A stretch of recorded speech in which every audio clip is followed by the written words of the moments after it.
Baltimore Ravens beef up the backfield a little here, and they signed Kenyan Drake to a deal. So Drake was in training camp with the Raiders and had a decent year last season as the third down back on the Raiders. And now he goes to Baltimore, and right now a lot of options over there in that backfield. J.K. Dobbins, I don't think he's 100% healthy.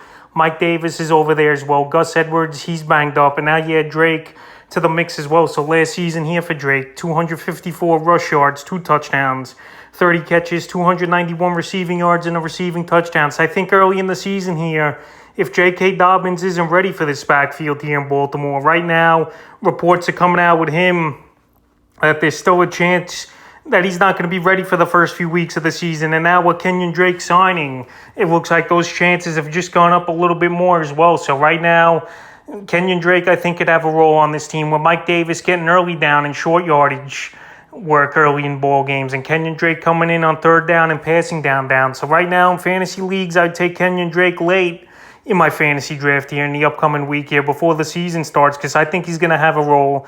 We saw last season with all the injuries over here in Baltimore, and Latavius Murray, Le'Veon Bell on the roster, Devonta Freeman, and it looks like it's going to be a committee once again for now here, with obviously Kenyan Drake getting in the mix of things and Mike Davis being the starter for the early going. So Kenyan Drake latches on with the Baltimore Ravens, and I like the landing spot for him right now in terms of fantasy football. And I think he's a guy you could take a late rounder flyer on and see what he could do on your bench and what type of role he'll play in the early going.